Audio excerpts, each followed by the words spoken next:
엄마, 엄마, 일어나요. 잠이 든 지 얼마나 시간이 지났을까요? 갑자기 몸이 흔들려서 저는 벌떡 일어났어요. 무거운 눈꺼풀을 억지로 뜨자 침대에 무릎을 꿇은 채 민서가 제 몸을 흔들고 있었어요. 민서야, 왜 그래? 아직 한밤중이잖아. 의식의 바늘이 가리키고 있는 것은 오전 2시. 아직 아침이 되려면 한참 먼 시간이었어요. 망설이는 저를 아랑곳하지 않고 민서는 저를 침대에서 끌어내렸어요. 빨리, 괜찮으니까 이쪽으로. 민서는 제 손을 끌고 방 안의 옷장으로 저를 끌고 들어갔어요. 기세 좋게 문을 닫은 뒤 살짝 그 틈새로 방 안을 엿보더라고요. 저도 이 상황에 겁에 질리면서도 조심조심 틈새로 방 안을 끄막 엿봤어요. 저도 모르게 비명을 지를 뻔한 것을 민서가 막아주었어요. 제 몸은 덜덜 떨리기 시작했고 방 안의 광경에 시선이 고정되고 말았어요. 제 이름은 김영숙, 48세의 전업주부예요. 5년 전에 현재의 남편인 이경수 씨와 결혼해서 전업주부가 되었어요. 결혼하기 전까지는 컴퓨터를 다루는 일을 했기 때문인지 별로 만남도 없었고 20대와 30대는 오로지 일에만 몰두하는 날들이었어요.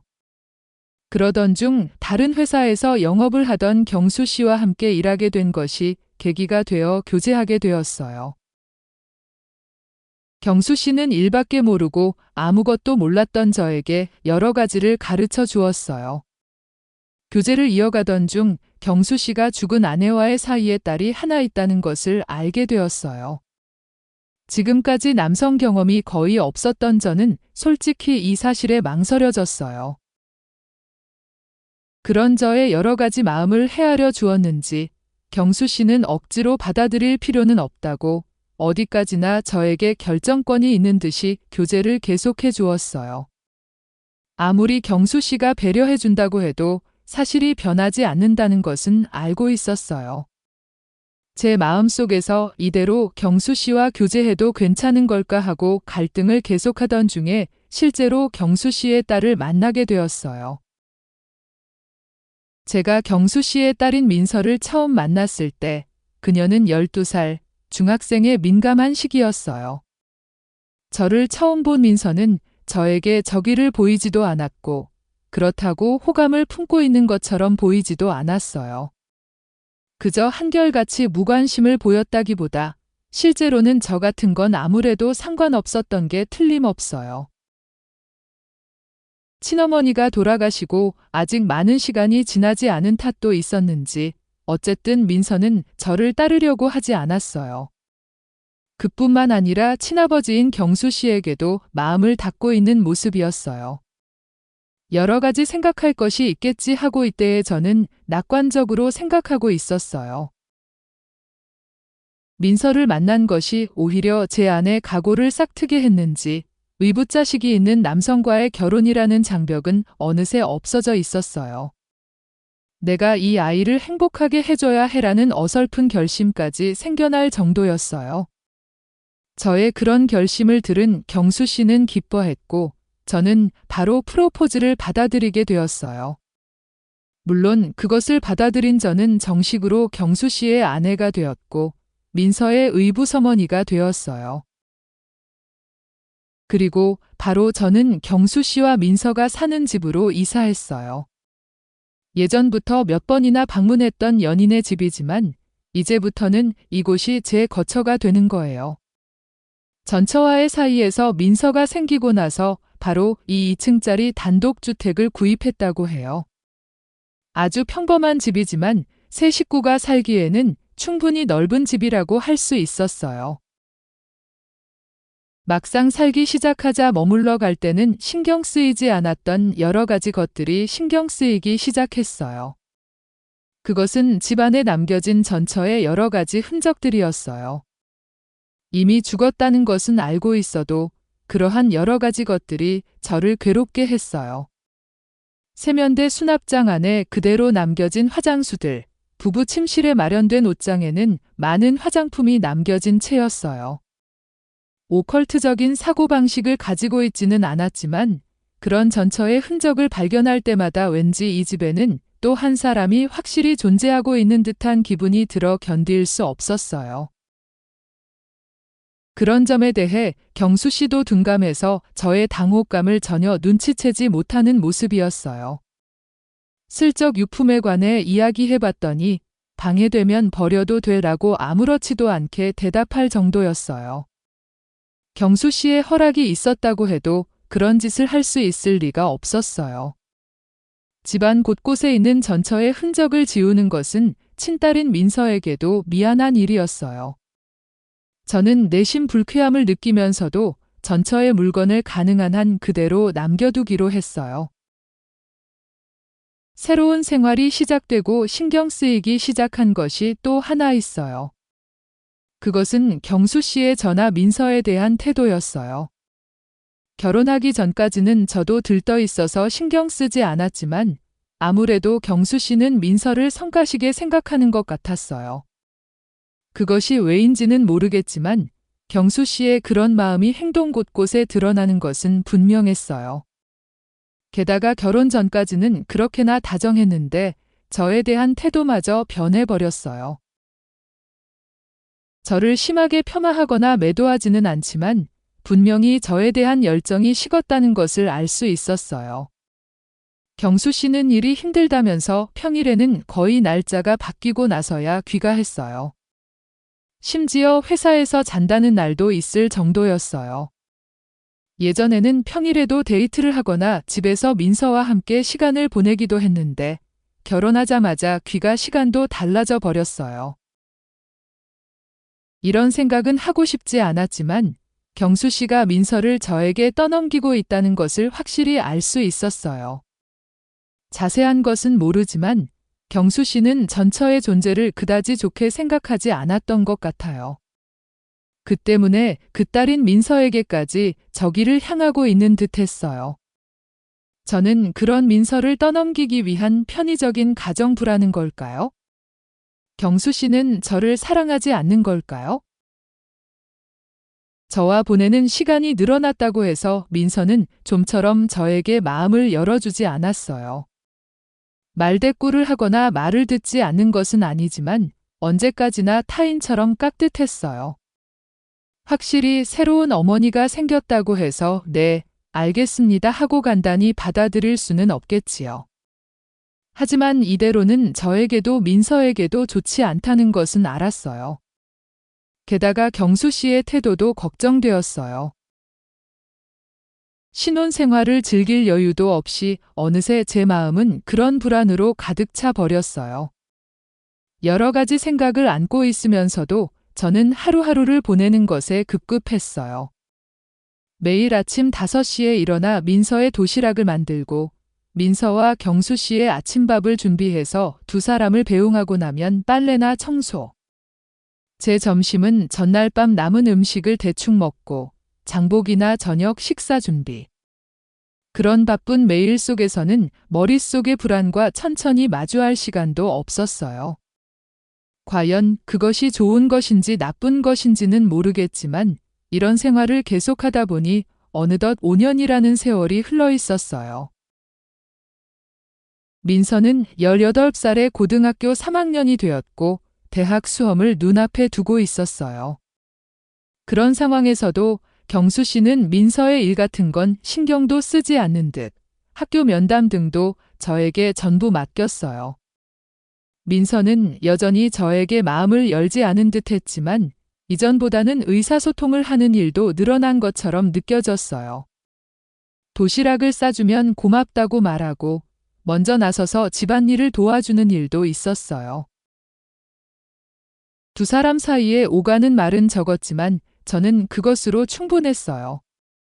이것이 우리에게 있어 서로가 편안하다고 느끼는 거리감이겠지요. 어느 날 민서가 갑자기 이런 말을 꺼냈어요. 세면대에 있던 전에 엄마 화장수 같은 거 버렸어요. 옷장 안에 있는 것들도 제가 버릴 테니까 방에 들어가도 돼요? 전에 엄마라는 부분에서 민서가 얼마나 저를 신경 쓰고 있는지가 느껴졌어요. 옷장 안에 전처에 수많은 유품이 있다는 것을 어떻게 민서가 알고 있었을까요? 조금 의문이 들었지만 저는 좋은 기회라고 생각해서 민서에게 유품 처분을 부탁하기로 했어요. 신경 쓰게 해서 미안해. 엄마 물건 억지로 버리지 않아도 괜찮아. 저는 되도록 민서를 배려하며 그렇게 말을 걸었지만 민서는 그것을 단호하게 부정했어요. 괜찮아요. 이런 건 더 빨리 처분했어야 했어요. 그렇게 말하고 민서는 옷장의 물건을 전부 모아서 쓰레기 봉투에 담았어요. 저는 뭐라 말할 수 없는 기분이 되었지만 민서에게 있어서도 자신의 마음의 마무리를 짓기 위한 소중한 행동이었겠지요. 그렇게 받아들이고 저는 순순히 고맙다고 말했어요. 그로부터 얼마 지나지 않아 저는 새로운 벽에 부딪히게 되었어요. 경수 씨가 아무래도 바람을 피우고 있다는 것을 알게 된 거예요. 바람을 눈치챈 계기는 흔한 것이었어요. 민서의 도시락을 만들기 위해 필요한 조미료가 없다는 것을 깨달은 저는 폐점 직전에 슈퍼마켓에 황급히 뛰어 들어갔어요. 무사히 원하던 조미료를 사고 집으로 서두르던 중 앞쪽에 경수 씨가 걸어가고 있는 것을 발견했어요. 그것도 옆에 젊은 여자를 데리고 말이에요. 처음에는 회사 부하 직원인가 하고 생각도 했지만 두 사람의 거리감은 부하와 상사의 그것이 아니었어요. 분명히 두 사람은 연인 관계라고 여자의 감이 그렇게 단언했어요. 저는 들키지 않도록 두 사람의 뒤를 쫓아갔어요. 아니나 다를까 그 앞은 호텔이었어요. 물론 이 사실에 분노가 치밀었고 큰 충격을 받았어요. 하지만 지럴 줄 알았다고 어디선가 체념하고 있던 제 자신이 있었던 것도 사실이에요. 역시나 하는 것이 제 솔직한 심정이었어요. 언제나 민서를 저에게 떠맡기고 이렇게 다른 여자와 잘 지내고 있었던 거예요. 저와 이혼하지 않는 것은 민서를 돌볼 사람이 필요하기 때문이겠죠. 경수 씨에게 저는 가정부 같은 존재인 거예요. 저는 큰 충격을 받고 집으로 돌아와 앞으로의 일을 생각했어요. 민서와 저에게는 앞으로 어떤 미래가 기다리고 있을까요? 방금 본 것을 솔직하게 민서에게 이야기해야 할까요? 하지만 솔직하게 민서에게 이야기한들 미성년자인 민서가 어떻게 할 수도 없었어요. 그저 상처받을 뿐이겠지요. 그렇게 생각한 저는 이대로 경수 씨를 눈 감아주기로 결정했어요. 이것이 저와 민서에게 가장 좋은 것이라고요. 아까는 경수 씨가 민서를 떠맡겼다고 생각해버렸지만 저는 민서를 좋아했어요. 지금은 조금이라도 그런 식으로 생각해버린 제 자신이 부끄러웠어요. 집에 돌아와 냉정을 되찾은 저는 그런 죄책감에 시달렸어요. 이윽고 한숨도 자지 못한 채 날이 밝았어요. 저는 평소처럼 민서가 가져갈 도시락을 만들기 시작했어요. 오늘도 경수 씨는 아무래도 돌아오지 않은 것 같았어요. 회사에서 잔다는 것은 거짓말이고 어제 여자와 둘이서 향했던 호텔에 있는 거겠죠. 저는 그런 우울한 상상을 머릿속에 떠올리면서도 손은 익숙하게 반찬을 만들었어요. 그러자 평소보다 1시간 정도 일찍 민서가 계단을 내려왔어요. 안녕. 저는 서둘러 도시락 반찬 남은 것을 접시에 담아 민서 자리에 준비했어요. 미안해. 오늘 일찍 나가는 날이었니? 제가 묻자 민서는 하고 부정했어요. 재촉해서 미안. 좀 갈 데가 있어서. 그리고 오늘 밤에는 아빠가 돌아올 거라고 생각해. 민서는 그렇게 말하며 제가 준비한 아침 식사를 척척 입으로 옮겼어요. 잘 먹었습니다 하고 손을 모으자 민서는 빠른 걸음으로 현관으로 향했어요. 여기, 도시락. 저는 신발을 신는 민서에게 도시락을 건넸어요. 그것을 받아든 민서는 고마워요 라고 말하고는 제 얼굴을 바라봤어요. 나 전부 알고 있으니까 괜찮아요. 그렇게 말하고는 뛰듯이 현관을 나갔어요. 전부 알고 있다는 게 무슨 뜻일까요? 타이밍상으로는 분명 경수 씨의 바람에 관한 것이겠죠. 하지만 어떻게 그녀가 그것을 알고 있는 걸까요? 예전부터 알고 있었으면서 저를 위해 침묵하고 있었던 걸까요? 제가 신경 써서 사실을 숨기려 했던 것처럼 민서도 저와 똑같은 일을 하고 있었던 거예요. 민서는 끝까지 말하지 않았지만 저는 그럴 것이라고 확신했어요. 정말이지 정말 착한 딸로 자라주었어요. 그런 일이 있었는데도 제 마음은 왠지 채워져 있었어요. 하지만 민서는 이렇게 아침 일찍부터 도대체 어디로 가는 걸까요? 설마 경수 씨 일행이 있는 곳으로 쳐들어갈 생각은 아니겠죠? 그 아이 성격상 무모한 짓은 하지 않겠지만 걱정이 되었어요. 저는 그날 하루 종일 마음을 졸이며 민서가 돌아오기를 기다렸어요. 저녁이 되자 오늘 아침의 일은 마치 잊은 것처럼 평소와 같은 모습의 민서가 돌아왔어요. 저는 굳이 오늘 아침의 일을 들추지 않고 평소처럼 행동했어요. 그러자 저녁 식사를 다 먹었을 때쯤 예상치 못한 일이 일어났어요. 다녀왔어. 민서가 오늘 아침에 말했던 것처럼 경수 씨가 돌아온 거예요. 그것도 이렇게나 이른 시간에 말이에요. 저녁은 밖에서 먹고 왔으니까 경수 씨는 저와 민서를 곁눈질로 보며 그렇게 말하고는 서둘러 욕실로 향했어요. 제가 당혹스러운 눈으로 민서를 바라보자 민서도 의미심장하게 고개를 끄덕여 보였어요. 피곤하니까 오늘은 이만 잘게 욕실에서 나온 경수 씨는 그대로 침실로 향했어요. 저는 가볍게 잘 자요라고 말하며 경수 씨를 보냈어요. 지금까지 이렇게 이른 시간에 돌아온 적은 한 번도 없었는데 도대체 무슨 일이 있었던 걸까요? 묻고 싶은 것은 많았지만 민서의 눈이 아무것도 묻지 말라고 말하고 있었어요. 저와 민서는 평소처럼 저녁 식사 뒷정리를 마치고 차례로 욕실로 향했어요. 이 다음에 무언가가 일어날 것은 알고 있지만 그것이 무엇인지는 알 수 없었어요. 그런 불길한 예감에 휩싸이면서도 저는 경수 씨가 자고 있는 침실로 들어갔어요. 뭐야, 이거? 침실 문을 연 순간 안에서 불쾌한 공기가 흘러나왔어요. 형용하기는 어렵지만 왠지 비릿한 냄새 같은 공기에 휩싸여 있었어요. 게다가 봄인데도 침실 안만 이상하게 기온이 낮고 추웠어요.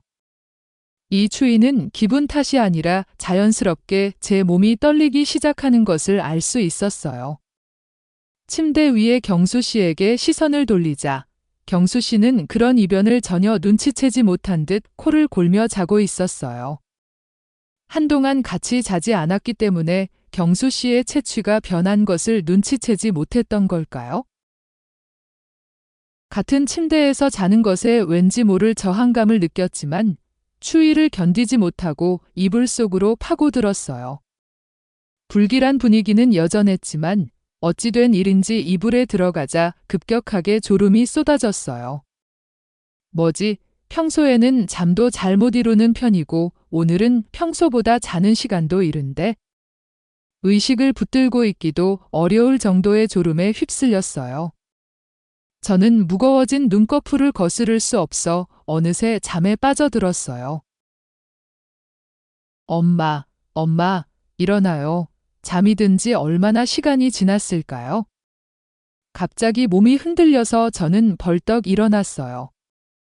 무거운 눈꺼풀을 억지로 뜨자 침대에 무릎을 꿇은 채 민서가 제 몸을 흔들고 있었어요. 민서야, 왜 그래? 아직 한밤중이잖아.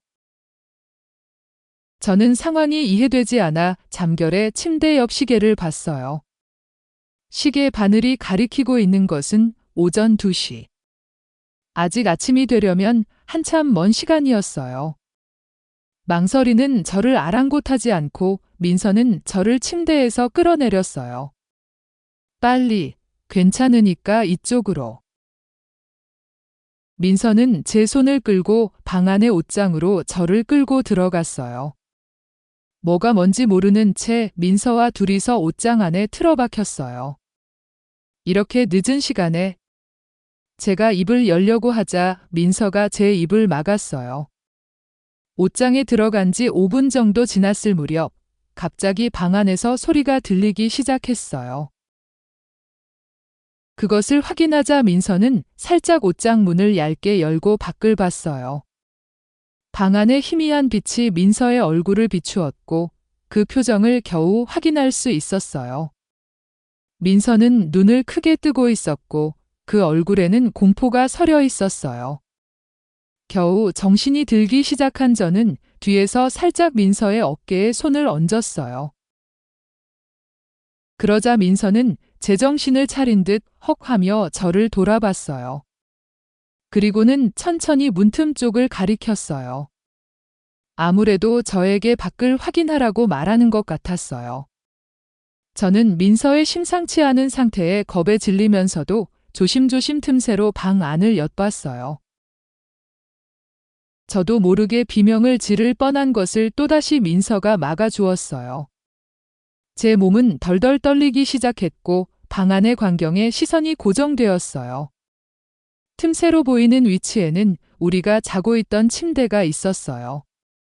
그 침대 위에 경수 씨가 자고 있는 것은 변함없었지만 그 옆에 웬 여자가 서 있었어요. 보통이라면 바람 상대인가 하고 생각하겠지만 한눈에 보자마자 알았어요. 저 여자는 살아있는 사람이 아니라고요. 제 안에 무언가가 전속력으로 그렇게 경고하고 있었어요. 여자는 길게 늘어뜨린 검은 머리카락 사이로 잠든 경수 씨를 내려다보고 있었어요. 민서도 아무 말도 하지 않았지만 저는 그 여자가 경수 씨의 전처라는 것을 알았어요. 귀를 기울이자 전처가 경수 씨의 귓가에 무언가를 속삭이고 있는 것이 들렸어요. 그 말은 알아들을 수 없었어요. 전처가 무언가를 말할 때마다 경수 씨의 몸이 움찔하고 튀어올랐어요. 그런 광경이 몇 번이고 눈앞에서 반복되었지만 저도 민서도 그 자리에서 움직일 수가 없었어요. 정신을 차리니 어느새 방에 빛이 들어오기 시작했어요. 날이 밝기 시작한 거예요. 그러자 전처의 모습은 점점 희미해져서 인식하기 어려워졌어요. 이윽고 전처의 모습이 사라지자 겨우 제 몸이 움직이기 시작했어요. 저와 민서는 황급히 옷장에서 뛰쳐나와 그대로 방을 나갔어요. 거실로 내려와 소파에 풀썩 주저앉자 제 파자마가 땀으로 젖어 있는 것을 깨달았어요. 옆에 앉은 민서의 얇은 티셔츠도 색이 변할 정도로 땀을 흠뻑 젖어 있었어요. 한동안 말없이 멍하니 있던 우리였지만 민서가 무겁게 입을 열었어요. 보였죠? 화났었어요. 민서는 겨우 말을 잇듯이 그렇게 말했어요. 나를 구해준 거야? 제가 그렇게 묻자 민서는 천천히 고개를 끄덕였어요. 전에 엄마, 아빠를 원망하고 있어요. 아픈 엄마를 내버려 두고 바람 피웠으니까요. 그 후 민서가 천천히 이야기한 내용에 따르면 전처는 아무래도 저도 원망하고 있다고 했어요. 그것도 그럴 것이 그 바람 상대라는 것이 바로 저였으니까요. 경수 씨는 분명히 예전에 결혼했었고 그 아내가 죽었다고 저에게 말했지만 아직 살아있을 때라는 말은 하지 않았어요. 저는 그때부터 속고 있었던 거예요. 분명 그때는 저를 그저 노는 상대로만 생각했겠죠. 편의대로 놀고 딸의 뒤치다꺼리나 시키기 위한 여자. 그런 생각을 하고 있었겠죠. 아무것도 몰랐다고는 하지만 원망받는 것도 당연해요. 저는 병으로 고통받는 그녀에게서 남편을 빼앗은 여자임에 틀림없어요. 하지만 오늘 아침에 엄마 산소에 가서 부탁했으니까요. 얼굴이 새파랗게 질려 풀이 죽어 있는 저에게 민서가 그렇게 말했어요. 오늘 전처가 저렇게 모습을 드러낸 데에는 이유가 있었어요. 사실 오늘은 전처의 기일이었어요. 민서는 어머니의 성묘를 하러 감과 동시에 제 이야기를 해주었다고 해요. 민서에게는 원래부터 신비한 능력이 갖춰져 있는 것 같았고 그것은 전처에게서 물려받은 것 같았어요. 전처에게도 생전에 그런 능력이 있어서 자주 유령을 보곤 했다고 해요. 최근 들어 갑자기 민서가 전처의 유품을 처분한 것도 가능한 한저에게 해가 미치지 않도록 하기 위해서였어요. 기일이 다가올수록 전에 엄마 기척이 짙어지고 있었으니까요. 나도 아빠를 원망하고 있지만 엄마, 영숙 씨는 원망하지 않아요. 아빠한테 속은 피해자니까요. 어제 경수 씨가 집에 돌아온 것도 전처의 영향이라고 했어요. 저는 알 수 없는 불가사의한 힘이 경수 씨를 이 집으로 돌아오게 한 것이었어요. 아직 일어나지 않고 있지만 경수 씨도 무사하지는 못할 거라고 민서는 단언했어요. 아빠도 분명 끌려갈 거예요. 저는 그 말에 섬뜩했지만 민서가 바로 부정했어요. 끌려간다고 해도 아빠의 생각만요. 이때는 민서가 하는 말의 의미를 그다지 알 수 없었지만 민서의 침착한 모습으로 보아 최악의 사태는 되지 않을 것 같았어요. 얼마나 이야기하고 있었는지 학교에 가는 것도 완전히 잊고 있었어요. 이런 상황에서 평범하게 공부 같은 걸 할 수 있을 리가 없죠. 시계를 확인하니 시간은 오전 8시 30분. 경수 씨도 슬슬 회사에 가야 할 시간이었어요. 깨우는 것이 좋을까 망설이고 있는데 바닥을 쿵쿵 울리며 경수 씨가 계단을 내려왔어요. 잠이 덜 깬 탓인지 어젯밤 일 때문인지 판단은 서지 않았어요. 하지만 분명히 평범한 상태는 아니었어요. 경수 씨는 텅 빈 눈을 한 채 부엌에 자기 자리로 가서 주저앉았어요. 아빠. 할 말 없어요. 밤에 엄마가 왔었잖아요. 소파에서 몸을 일으킨 민서가 그렇게 말하며 경수 씨 앞으로 다가갔어요. 그러자 민서의 말을 들은 경수 씨의 눈에 순간 제정신이 돌아왔어요. 하지만 곧바로 광기 어린 눈으로 변해 의자를 요란하게 밀치며 일어섰어요. 무슨 소리를 하는 거야? 분명히 텀마가 왔다는 말에 동요하고 있었어요. 그 말이 순식간에 온몸을 휘감아 경수 씨를 제정신으로 돌려놓았지만 곧바로 공포가 그를 지배했어요. 처음에는 아빠도 구해주려고 생각했어요. 하지만 또 바람 피우고 아무것도 반성하지 않고 엄마, 영숙 씨도 소중히 여기지 않고 전에 엄마한테 미안하다고도 생각하지 않잖아요. 친딸에게 정곡을 찔린 경수 씨는 더욱 동요했어요. 민서가 말한 것은 전부 사실이었던 거예요. 내가 감히 부모를 무시하는 거냐? 경수 씨가 민서를 때리려 했지만 저는 황급히 그 사이로 끼어들었어요. 다음 순간 제 손은 경수 씨의 뺨을 때리고 있었어요. 적당히 좀 해요. 더 이상 우리에게 비참한 모습 보이지 말아요. 경수 씨의 뺨을 때리는 것과 동시에 저는 그렇게 외쳤어요. 저를 노려보는 그 눈에는 순간 분노의 불꽃이 타올랐지만 곧바로 사그라들었어요. 저에게 욕을 먹었다는 것이 믿기지 않는 거겠죠. 게다가 지금의 일경만으로도 상상 이상으로 경수 씨는 상처를 입고 있었어요. 당신이 생각하는 것 따위 딸한테 전부 들켰다고요. 잘 속였다고 생각했을지도 모르지만 이 아이는 전부 알고 있었어요. 당신이 아픈 아내를 내버려 두고 바람 피웠던 것도요. 저는 민서에게 들은 것을 전부 경수 씨에게 쏟아부었어요. 병으로 고통받으며 숨을 거두려 하는 친어머니의 원망을 들으면서 그 시간을 보낸 민서의 괴로움. 자신들을 버린 경수 씨와 계속 살아야 하는 괴로움. 그리고 친어머니를 빼앗은 저에게 길러지는 당혹감. 그런 생각들을 전부 혼자서 끌어안은 채 민서는 살아왔던 거예요. 부끄러운 줄 알아요. 당신 같은 쪼잔한 남자의 딸이라니 정말 믿을 수가 없네요. 저도 모든 것을 알게 된 이상 이대로는 있을 수 없어요. 지금까지 혼자서 싸워온 민서를 생각하니 어느새 제 눈에는 눈물이 넘쳐 흐르고 있었어요. 헛소리 하지 마. 나는 그 여자를 버린 적 없어. 내 탓이 아니야. 경수 씨는 횡설수설하면서도 아직 자신의 잘못을 반성하려 하지 않았어요. 하지만 찔리는 구석이 있으니까 이렇게나 동요하고 있는 거겠죠. 거짓말을 하는 게 누군데요? 저와 결혼해놓고 다른 여자와 바람 피우면서 잘도 그런 말을 하네요. 이런 한심한 남자의 어디가 좋았던 걸까? 저는 눈앞에서 패닉에 빠진 경수 씨를 보고 구역질이 났어요. 엄마는 계속 화났었어요. 매일매일 침대 위에서 아빠를 원망했어요. 나도 이젠 아빠라고 생각하지 않으니까 엄마한테 데려가 달라고 부탁했어요. 민서가 조용히 중얼거리자 경수 씨의 얼굴이 한층 더 새파래졌어요. 방금 전의 일이 머릿속에서 플래시백 되면서 또다시 온몸을 공포가 휘감고 있는 거겠죠. 이제 와서 사과해도 이미 늦었어요.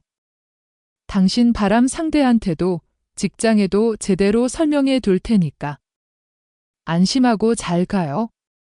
이젠 끝이에요. 문득 그런 말이 제 입에서 튀어나왔어요. 그러자 해는 떠 있는데도 실내가 어두워졌어요. 어느새 조명은 꺼지고 어디선가 미지근한 바람이 불어왔어요. 또 어젯밤 같은 불쾌한 냄새가 주위에 감돌기 시작했어요. 왔다. 엄마가 왔어요. 민서가 그렇게 말했지만 저에게는 어젯밤처럼 전처의 모습이 보이지 않았어요. 아무래도 민서에게도 모습은 보이지 않는 것 같았어요. 단 한 사람, 경수 씨만이 한 점을 응시하며 눈을 크게 뜨고 있었어요. 그곳에 분명히 전처가 서 있는 거겠죠? 아니야. 아니야. 나는 널 버리지 않았어. 그래, 이 여자한테 속은 거야.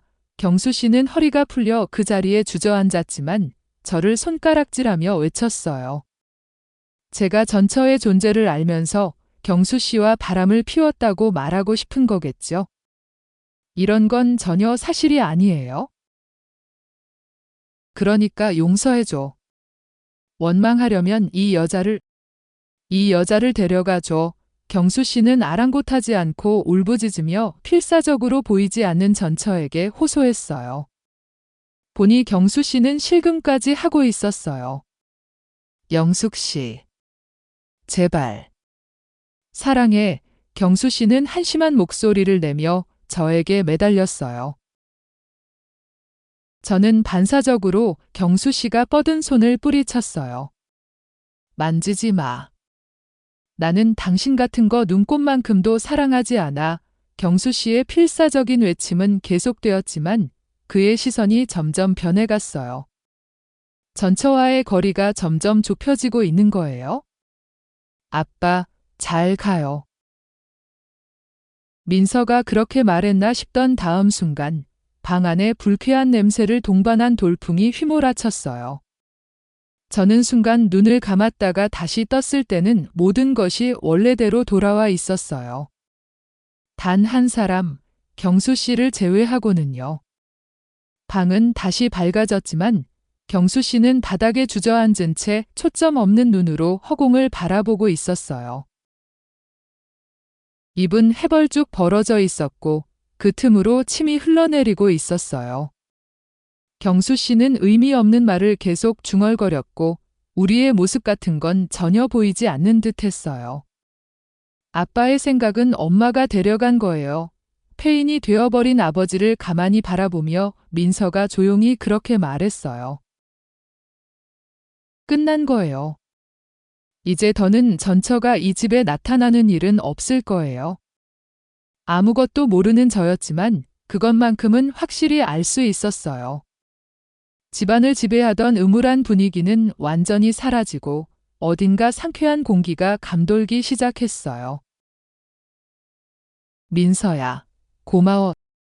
나 때문에 너희 엄마는 그런 마지막을 맞이하게 되었는데도 저는 그렇게 말하며 민서를 껴안았어요. 전부 아빠가 나쁜 거니까 엄마는 잘못 없어요. 그리고 전에 엄마도 이해해 줬으니까 민서는 제 품 안에서 그렇게 중얼거리며 제 등을 토닥여 주었어요. 자아를 잃은 경수 씨를 그대로 둔 채 우리는 오랫동안 그렇게 서로를 껴안고 있었어요. 그 후 저는 구급차를 불러 경수 씨를 병원까지 이송시켰어요. 여전히 의사소통이 불가능한 상태의 경수 씨를 보고 의사는 몹시 놀랐어요. 의사의 소견으로는 나을 가망이 없다고 했어요. 급격히 쇼크를 받을 만한 일은 없었나요? 이건 보통이 아닌데요. 의사가 그렇게 물었지만 사실대로 말할 수도 없어서 저는 말을 얼버무릴 수밖에 없었어요. 저의 그런 태도를 눈치챘는지 의사는 그 이상 깊이 묻지 않았어요. 오랫동안 이렇게 의사 생활을 하다 보면 이상한 일도 겪게 되곤 하죠. 저희가 알 수 없는 무언가 초자연적인 요인이 있는 거겠죠. 경수 씨의 향후에 대해 논의하게 되었지만 간병 같은 걸 할 생각도 없어서 근처의 정신병원에 입원시키기로 했어요. 입원이라고는 해도 이제 2번 다시 경수 씨가 밖으로 나오는 일은 없을 거예요. 제가 대략적인 수속을 마친 후 집에 돌아와 민서에게 병원에서의 일을 보고했어요. 저의 결단에 민서는 그 어떤 이의도 제기하지 않았어요. 그걸로 됐다고 생각해요. 나도 이제 얼굴 보고 싶지 않고 돌볼 생각도 없으니까요. 엄마는 이제부터 엄마의 인생을 걸어갔으면 좋겠어요. 민서는 마지막에 조금 슬픈 듯이 그렇게 말했어요. 자기가 있으면 제가 이 집에 얽매이게 될 거라고 생각하는 거겠죠. 나는 앞으로도 계속 민서랑 함께 할 거야. 경수 씨가 그렇게 됐어도 우리 관계는 변하지 않아. 저는 진심으로 민서를 사랑하게 되었고 앞으로도 그 마음이 변할 일은 없을 거예요. 미성년자인 민서는 강한 척하고 있을 뿐 사실은 혼자가 되고 싶을 리가 없었어요. 제 말에 눈물을 흘리면서 민서는 고마워요라고 계속 중얼거렸어요. 민서와의 새로운 생활이 시작되었어요. 민서의 바람으로 전처나 경수 씨와 지냈던 그 집을 떠나기로 했어요. 그 집에 계속 있으면 민서는 싫어도 여러 가지를 떠올리게 될 테니까요. 결코 넓다고는 할 수 없는 작은 집을 빌려 우리는 그곳에서 재출발을 하게 되었어요. 민서는 예전부터 희망했던 대학에 무사히 합격해서 올봄부터 대학생이 되었어요. 전업주부였던 저는 예전처럼 다시 일을 시작해서 민서의 생활을 뒷받침하고 있어요. 컴퓨터를 이용한 일이라서 집에서 일할 수 있는 시간도 많아 민서와 보내는 시간도 늘어났어요. 이렇게 일을 시작했지만 사실은 경수 씨가 모아둔 돈이나 간병보험으로 생활을 할 수 있었어요. 경수 씨는 바람 상대와 다른 장소에 집을 지을 예정이었는지 꽤 많은 돈을 저축해 두었더라고요. 민서를 생각해서 경수 씨와의 혼인 관계는 그대로 두었기 때문에 이 돈들은 자연스럽게 저에게 들어왔어요. 물론 이 돈들은 민서를 위해 쓸 예정이라서 저는 가능한 한 제 스스로도 돈을 벌기로 한 거예요. 다시 사회에 나오게 되었지만 생활이 힘들어졌다고는 생각하지 않아요. 일을 시작함으로써 보람이 더 커졌다고 느끼게 되었어요. 민서와의 관계는 이전보다 더욱 깊어져 지금은 옛날의 무관심이 거짓말 같아요. 엄마, 내일 영화 보러 가기로 약속했으니까. 잊지 않았죠. 이제는 이렇게 둘이서 외출하는 일도 많아졌고 민서의 성격도 밝아졌어요. 몰랐다고는 하지만 저는 민서와 전처의 생활을 빼앗아 버렸어요. 하지만 두 사람은 저를 용서하고 이렇게 행복한 나날을 선물해 주었어요. 기적과도 같은 일상에 감사하며 저는 앞으로도 딸인 민서를 지켜갈 거예요. 비록 우리 앞길에 어려움이 닥친다고 해도 우리라면 극복할 수 있을 거예요. 민서의 웃는 얼굴을 볼 때마다 저는 그것을 강하게 확신해요.